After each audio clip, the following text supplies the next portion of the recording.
আজকে আমি আপনাদের সাথে মাছের ডিম দিয়ে খুবই মজার একটা বড়া রেসিপি শেয়ার করব। আর এই বড়াটা তৈরি করার জন্য আমি একটা মাছের ডিমের প্রায় অর্ধেকটা পরিমাণ ডিম ভালো করে হাত দিয়ে কচলিয়ে নিয়ে নিয়েছি। আর এর মধ্যে এখন 2টা কলাকে ভালো করে সিদ্ধ করে বেটে দিয়ে দিচ্ছি। আর এর সাথে 1 কাপ পেঁয়াজ কুচি, হাফ কাপ পরিমাণ ধনেপাতা কুচি এবং 7 থেকে 8টার মতো কাঁচামরিচ কুচি দিয়ে দিচ্ছি হাফ চা চামচ পরিমাণ আদা এবং রসুন বাটা। আর সাথে দিয়ে দিচ্ছি 1 চা চামচ পরিমাণ লেবুর রস।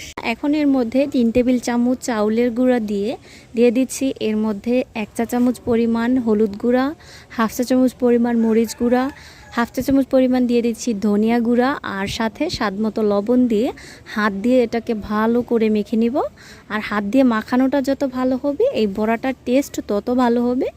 এখন এই বড়াগুলোকে গরম গরম তেলের মধ্যে আমি গোল গোল করে এপিট ওপিট লাল করে ভেজে তারপরে নামিয়ে নিচ্ছি।